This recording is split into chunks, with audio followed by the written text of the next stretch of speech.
سلام خدمت همه دوستان. امروز می‌خوایم درباره نکات کلی نگهداری گیاهان آپارتمانی با شما صحبت کنیم. یکی از مهمترین نکته‌ها توی نگهداری گیاهان آپارتمانی بحث آبیاری گیاهانتونه. ما این نکاتی که امروز می‌خوایم بگیم این نکات کلیه که اینا رو اگر رعایت بکنیم معمولا تو 80% هیچ مشکلی برای گیاهان شما به وجود نمیاد. بحث آبیاری خیلی مهمه. اون چیزی که ما خودمون به شخصه تجربه کردیم دیدیم 90% گیاهان شما موقعی از بین میره که آب زیادی میدیم. مثلا کاکتوس ها شما باید بدونید هر 10 روز آب میخواد، یا توی زمستون هر 2 هفته به کاکتوس هاتون آب بدیم.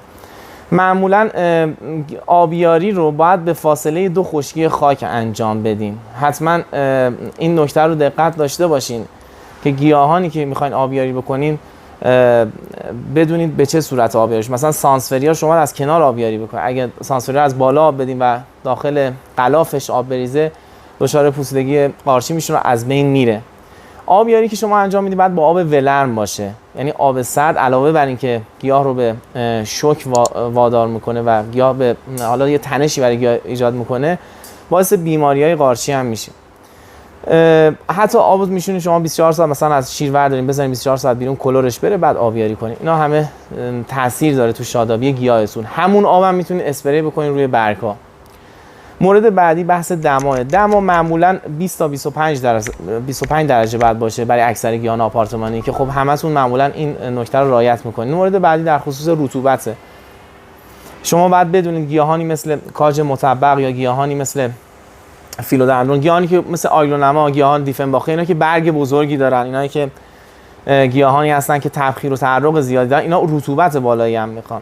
حتما دقت کنید اگر میخواین رطوبت گیاهتون رو ببرین بالاتر، یا حالا میتونید از جزیره استفاده کنید. جزیره یعنی زیر گلدونیتون رو سنگریزه بریزین، آب بریزین و بذارین زیر گلدونتون، یا به صورت همین اسپریایی که حالا هست تو هر خونه‌ای پیدا میشه، آبو بریزین و روی برگ‌ها اونو بپاچین.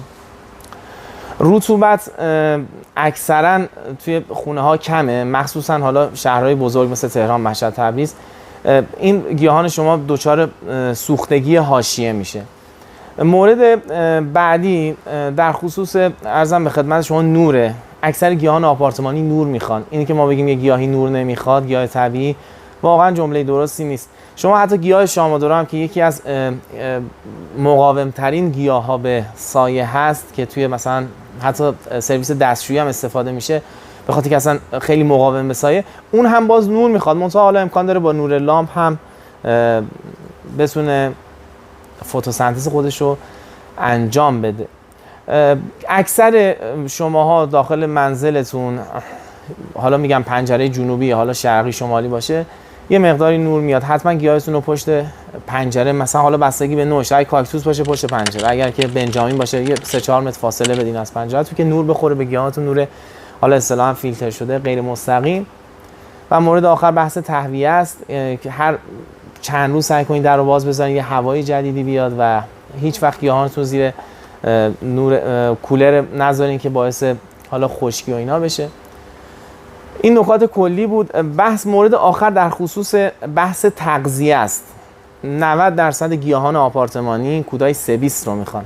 کودای سبیس از بهار بعد بدین تا اول پاییز.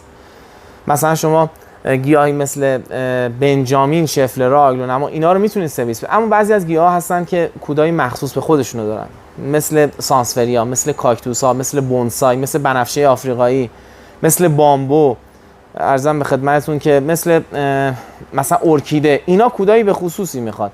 ولی غیر از اینا برای بقیه گیاهان شما میتونید از کودای سبیست یا کود کامل استفاده کنید. امیدوارم که از این ویدیو نهایت استفاده رو برده باشین. ممنون.